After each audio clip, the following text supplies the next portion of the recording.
And we're back once again. It's a Monday morning. This is Smooth 98.1. Love music, love life. 32 minutes past 7 a.m. on the 26th day of January 2026. And I'm still wondering how we're still in the month of January. I guess the talks about it being 45 to 70 days long actually is real. I thought January was moving really quickly, to be honest. But hey, here we are. The month is 5 days away from concluding. And I'm hoping that you've had a great start to your 2026. And if things haven't actually panned out the way you want them to, no need to fret. There's still so many opportunities for you to write everything and get things going. My name is Ayokunmi Kekiriak, and welcome into Freshly Pressed, where we take a look at the stories in the dailies across Nigeria, from the Punch to the Guardian, the Vanguard, Premium Times, Daily Trust. We have it all here. The stories are ready. Analysis will follow, and you get to play your part by sharing your thoughts, contributions, your messages with us. Please do join us on WhatsApp. Join us on YouTube as well, where you can find us streaming live at Smooth 981 FM Lagos. Smooth 981 FM Lagos. The WhatsApp number to leave your messages. We'd love to hear from you. You know that. 0911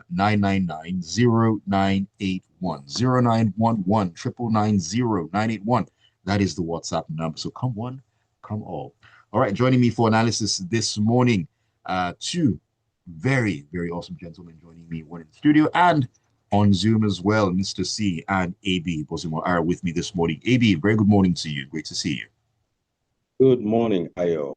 Good, happy 45th day of January. Good morning, Mr. C, and good morning to all of the wonderful listeners out there. Let's see whether we can give some kudos where due this morning.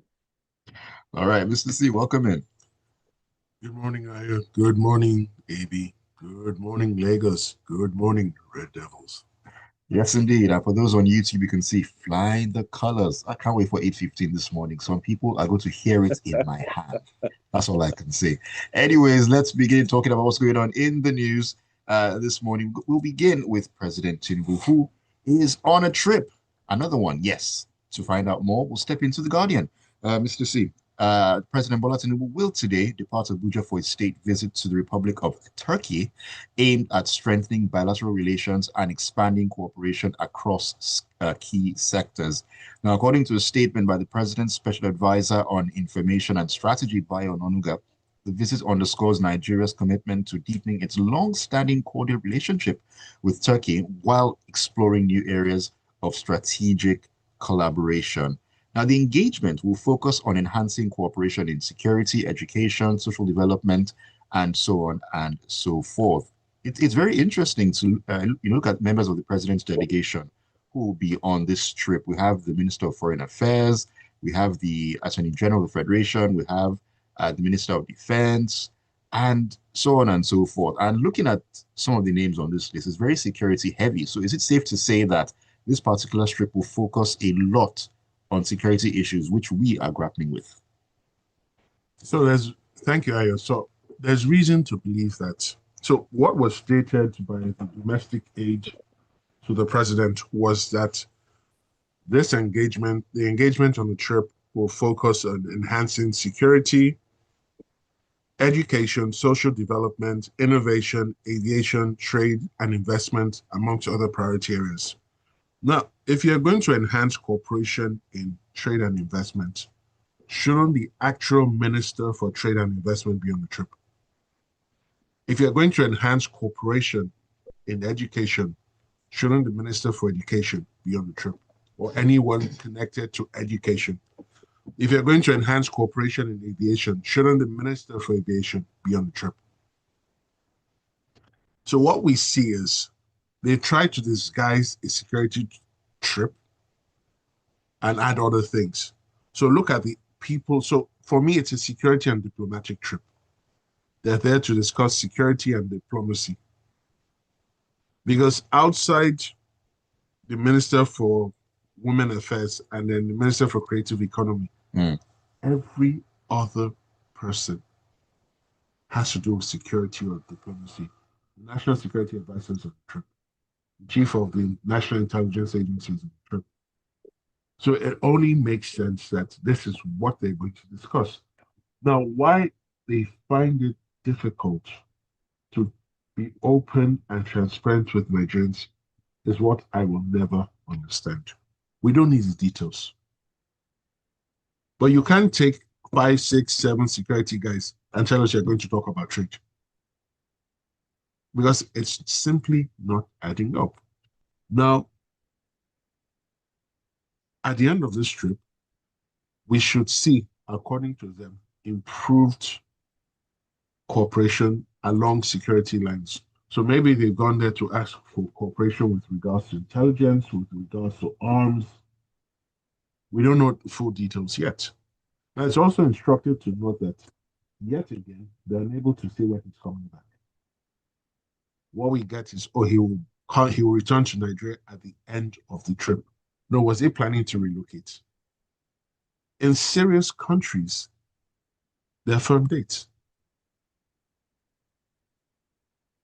But it is what it is. This is another trip. And it will be instructive to let Nigerians know. He spent 212 days outside Nigeria in this first trip, excluding this trip. 212 days. That is 7 calendar months plus 2 days. Let that sink in. Are you a visiting president? Are you a sitting president? But the thing is, Mr. C, looking at, 212 days in itself, it's quite a number. Would it matter? And would this trip also, would it be less of a big deal, this trip inclusive, if at the end of the day, the objectives of this trip and other trips are actually bearing fruit? Would it matter if the president spends that much time outside the country? No, it wouldn't matter if we could all see the benefits, we could all see the positives that come from these trips. But the challenge is we've not seen the positives, just as we haven't really seen the positive impact of all the wonderful gains in inflation and GDP growth. All we just hear are pronouncements and references to data. But with regards to positive things we can all identify individually and collectively, no.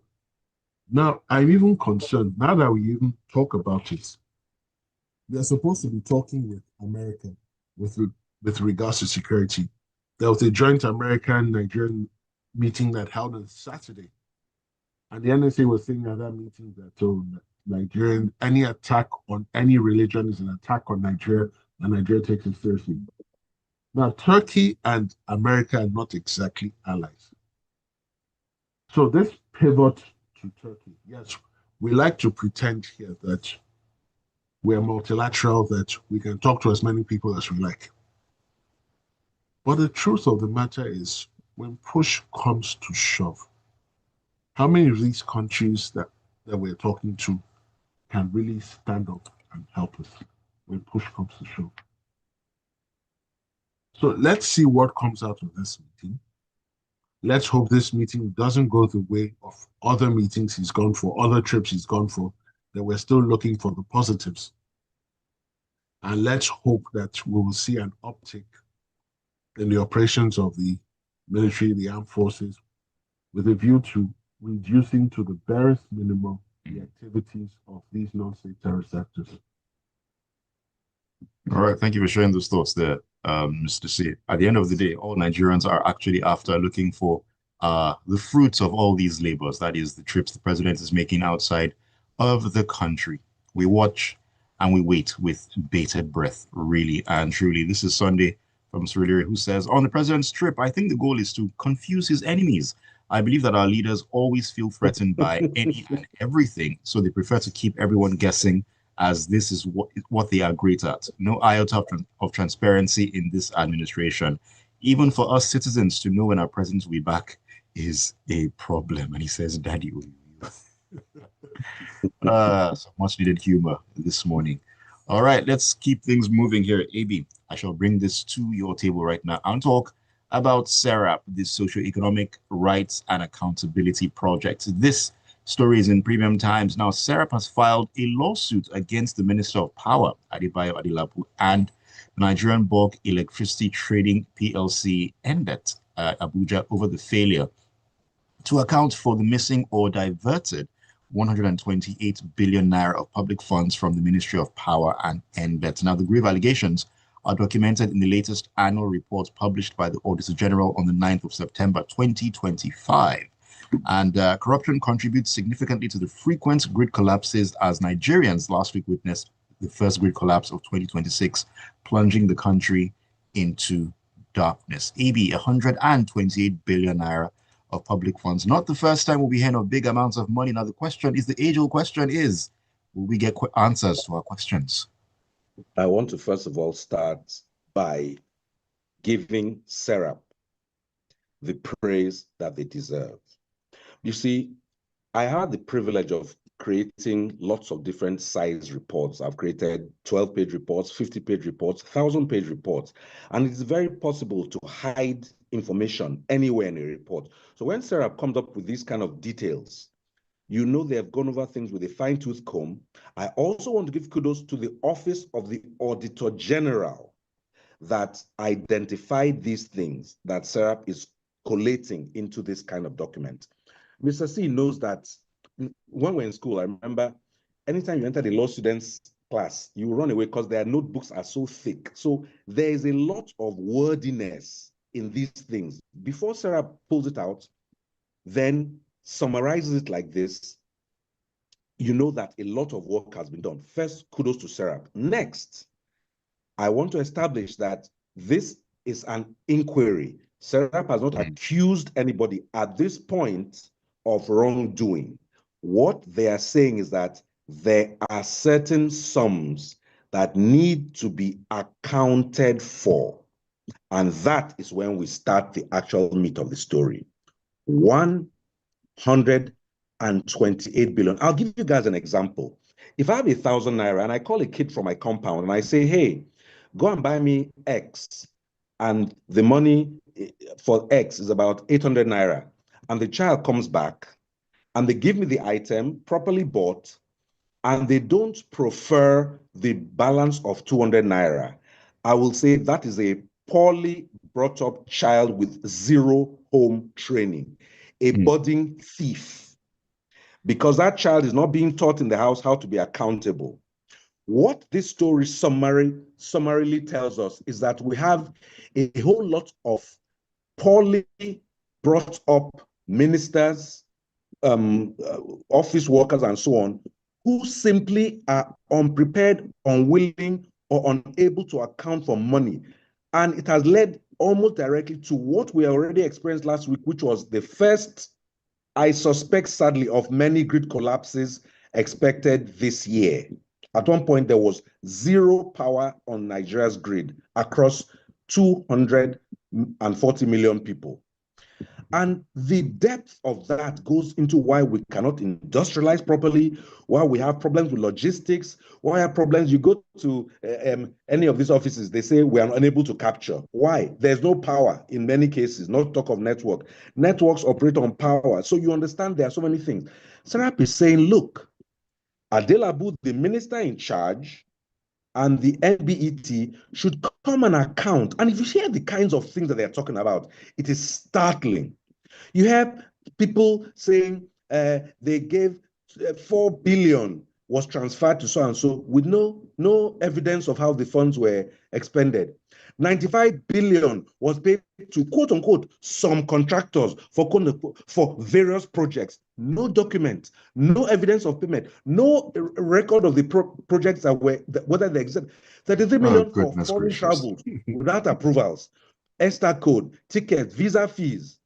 You just have also 230 million for different platforms, 282 million for non-personal advances to various staff of the ministry for procurement of goods, and just complete. Meanwhile, the threshold is 200,000 naira. Yet 282 million was spent on that. We're talking about thieves from when they were children who simply grew up to be thieves in ministries, thieves as clerks, thieves. Yes, I call them thieves because, again, they have not yet indeed been convicted by a court, but they have refused to account for that, my remaining 200 naira. Nobody said they've stolen the money yet, but they have not said how that money was duly spent. That's called accountability. And this connects with another story I'll be taking, and maybe I won't have the time, but I must make mention of it. We have, and Mr. C is the core, he takes that story. Somebody says they want to tax me. They are showing in their ways, in their life, that from when they were children, they were stealing. They are unable to account. You want to tax me, and this money will be expended in this way that Serap is highlighting. An infrastructure of larceny and thievery is what you now want me to entrust my hard-earned tax money on. How now? This story is required reading. The numbers are too many for me to reel out. Anybody with an ounce of sense and a gig of data should go to Premium Times website and truly just familiarize yourself with the thievery going on in Nigeria and understand why this tax story is more than just the taxation. It's about a culture of thievery that this country is built upon. When a president gets up, washes his jet, polishes it off, and goes to Turkey with my tax money, how am I supposed to be happy? I'm done. Okay. I just want to add something very quick. This story is only with respect to the year 2022. Thank you.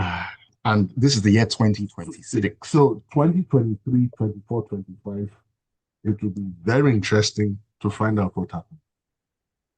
So this is just part one. Yes. Even we don't know what happened in 2021. And even before that. This is a prologue. It's not yet part one. Before I come back to you, let me go to WhatsApp. This is Tonye from the Lagos Metropolis. Good morning to you, Tonye. And he says, all these syrup lawsuits have the same effect as me tapping a spot on the wall in my house every morning, hoping that a hole will appear that I can put a nail and hang a picture frame. Hashtag just saying. I actually disagree. No, Tonye, they've actually won some notable cases. So it's not all gloom. And we must give them their flowers. They're doing a lot of work.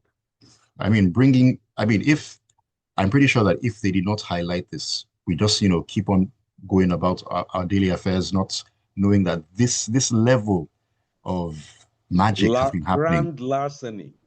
And we're not in the Harry Potter universe, people. We are not.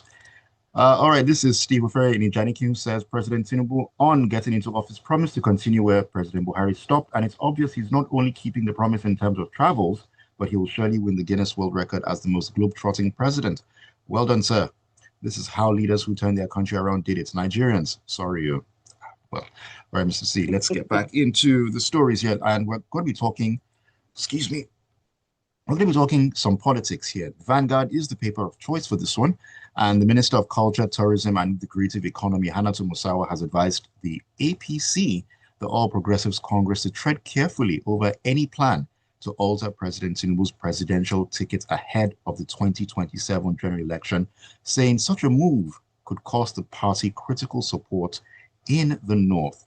She was speaking on a podcast recently, and she addressed growing conversations within political circles about a possible review of the Muslim ticket adopted by the APC in the 2023 polls. Okay. So this is very interesting, and it could be quite polarizing. Well, we'll do our best.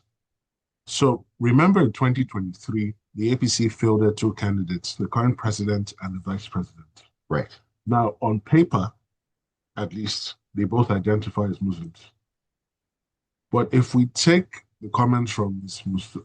Musawa, where she's saying that any possible review of that arrangement, where the VP is dropped for another Northerner who is not a Muslim, will affect the party in certain states. She's entitled to her opinion. And with politics, when choices are being made, they're never straightforward. They never exactly follow logic. So there's a lot of negotiation, there's a lot of consideration given, there's a lot of permutations, and it's not just about the here and now. Even in deciding a ticket now, you're looking ahead 10, 15 years down the line, because whatever you do now will significantly have an effect on what is to follow. Now, she's saying that a review would hurt the party because there are certain core northern Muslim states that might reconsider their support for the president. That's fine. That's fair. Now, we all know that beyond all of the present scheming and considerations of possible rearrangements, what will affect the ruling party ahead of the next election is the state of the economy, the cost of living, and a general difficult environment in which individuals and businesses are having to cope with. Despite all the platitudes of inflation continually decreasing, GDP continually increasing, it's neither here nor there. Now, as far as Ms. Musawa is concerned, there's nothing wrong with the Muslim ticket. Now, that speaks a lot. That explains her state of mind, that as far as it benefits me, as it benefits my pot of soup, I'm not bothered about the others. Nigeria is a secular country. It doesn't belong to any religion per se. What happened in 2023 is an aberration. And maybe that is why things have panned out the way they have. Now, the truth of the matter is there are very strong discussions going on now. And for now, it's looking like the vice president may not come back. For now. Things could still change. Because politics is a very interesting environment. But for now, there's a lot of pressure on the president to drop him and get a northern Christian in. Now, obviously, she's speaking on behalf of certain interests. And they're saying, look, whatever it is, don't drop Shettima. Now, I don't know how that is going to fly, but thankfully, that is an internal party arrangement. That's from the APC. It's not binding on Nigerians, right? And because it's not binding on Nigerians, we should disregard this. And when we go into the 2027 elections, we should be focused on competence, but above that, integrity. You can be competent and dishonest. Right. At this point in time, we need someone who is focused, driven, has a plan, has integrity, has a background we can identify and locate. It's very key. And who is confident, someone who is ready to roll up his sleeves, sit down in Nigeria and not be jumping all over the place with little or no results to show for it. But personally, she's entitled to opinion. I don't agree with it, but it's all good. All right, AB, you had a thought to chip in here. One line in this story was fascinating to me. She said, and I quote, "The core North understands politics at a very deep level," unquote. I'm intrigued by that statement because if the outcomes that have happened in the core North, as she describes it, reflect that understanding, highest rates of everything negative, unfortunately, in generality, the richest dollar billionaire in Africa is from the core North. So let's not keep it gangster. There is money. But at a general level, the core North has the worst general human development indices in the country. So if this her description of politics understanding at a very deep level is to be taken at face value, she is completely misdirected and misled, because politics ordinarily should be being able to put the greatest good for the largest number of people. And they have grossly demonstrated their inability to do so. Just wanted to put that out there. All right, AB, let's jump really quickly into this next story here. And we'll be talking some tax matters. Tax matters are on the cards The punch is well will be taken, so, and I think Mr. is going to weigh in on this one as well, where it says that Lagos State Internal Revenue Service has announced that it will enforce its statutory powers to recover unpaid taxes from defaulting taxpayers through third parties, including banks, employers, debtors, tenants, and business partners. And this is contained in a public notice dated January 21st, 2026, as cited by correspondents on the LIRS website on Sunday. Because of time, Ibi, I'll let you just sink your teeth into this one. Listen, this just goes back to the chaos, the lack of accountability, the unwillingness of this current administration to actually communicate with clarity about this new tax regime. We're hearing that if they assess that you are owing X amount of tax, remember, one of the arguments is that right now, they can say you are owing 10 naira. You might assess you are owing 2 naira. But to even approach a body to adjudicate, you have to drop 20% of what they say first.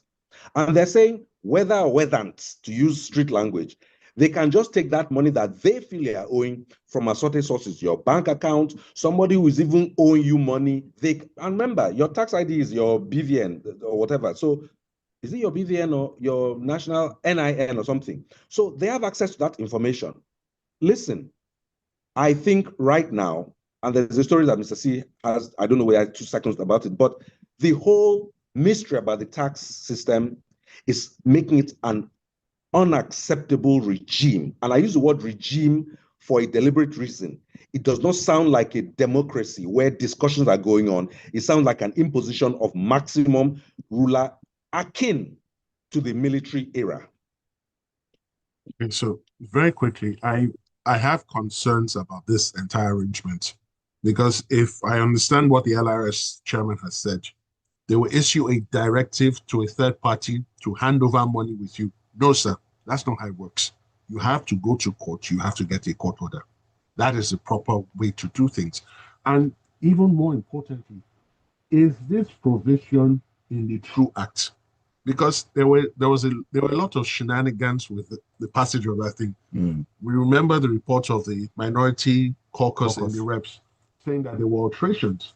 The deputy spokesperson and the spokesperson for the House of Reps confirmed that yes, there were alterations, but we moved on. That we've now gazetted what was officially passed. No, sirs. Who was responsible for the alterations? Because now some Nigerians are in true doubt as to what is real, what is not real. Because I refuse to believe that this Section 60 that was quoted was passed by the National Assembly. There are lawyers and senior advocates in the National Assembly. How do you bypass the mechanisms of court and then just issue directives? Are those directives lawful, given the position of the Constitution?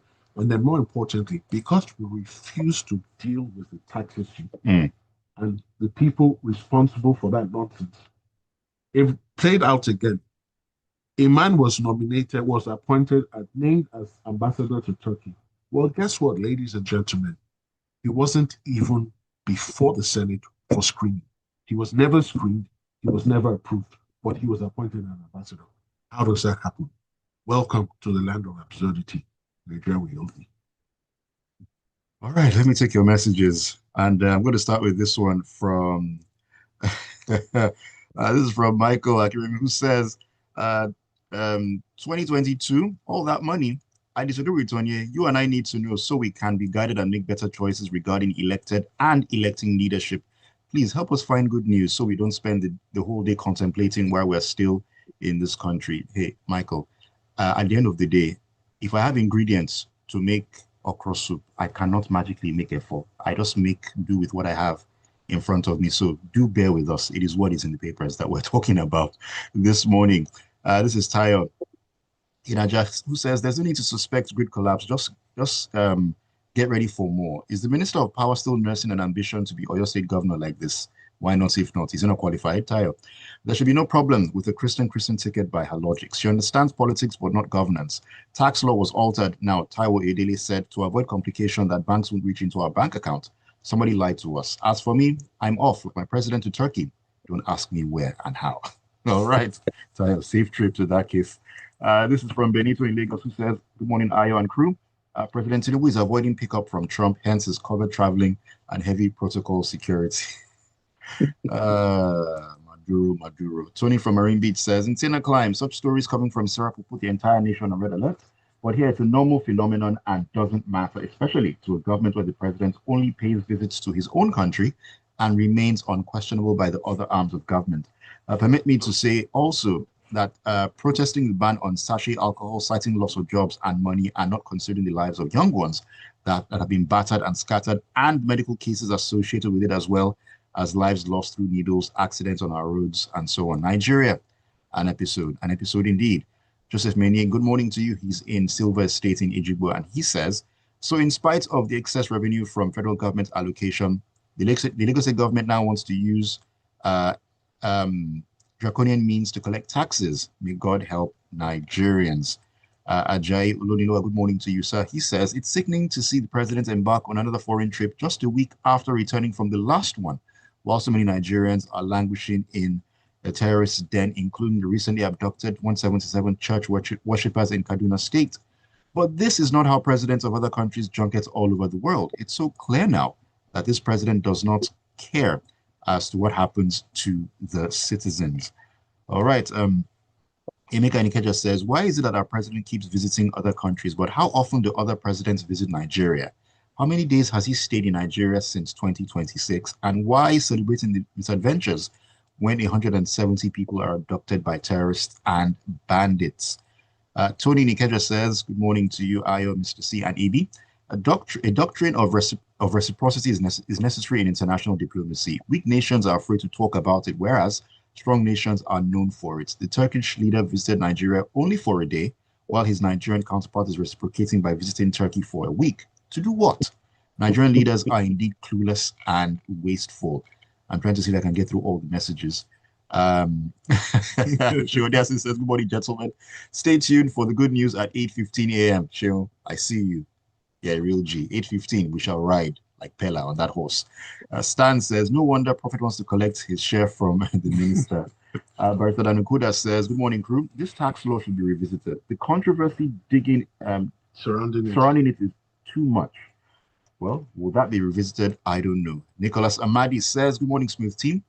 How much dividends have Nigerians gained from all these trips? The full tenure of this administration is wrapping up, and the head of state is still, president, not head of state, the president." He's also the head of state. Okay, well, is still searching for security and economic partners. As far as I'm concerned, this regime was never ready for governance. Reason, in some quarters, it is perceived that this mandate was received as a handout and not on merit." Tali says, "Have you seen the stress on paying title land use charge, building approval and other payments in Lagos? Now tax again by debt collectors. Oh yeah, third party contemplating relocation to another state." Well, Tali, you could consider Oyo State. Adebayo Adelabu could be governor of Oyo State. That sounds like a jolly proposition. Anyways, let me check on YouTube. Are there any comments here? YouTube, your Feel Good Radio friend says, "Good morning from Yanagua, Bayelsa State. All I have the power to say this morning is Nigeria, oh Nigeria, the drama never ceases." And T-Boss says, "Ayokunmi, please perform magic with your ingredients." T-Boss, look at my forehead. I don't have Harry Potter's scar. I can't do magic. I'm sorry, my brother. But hey, we need to wrap it up this morning. Thank you all so much for all the messages. And thank you for being a part of Freshly Pressed always. Mr. C, AB, I appreciate you. Thank you so much, AB. Thank you, guys. It's not nice waking up to some of these news stories, but like you say, it's what's in front of us that we must discuss. We can't run away from it. We can't, like our president, run away from You're asking why the president always travels, why other countries' presidents stay in their countries, because they have light. If you don't have light, you too will go to Turkey. They have light there. You guys have a good week. Thank you so much, AB. Mr. C. Thank you, Ayo. Thank you, AB. Thank you, wonderful listeners. And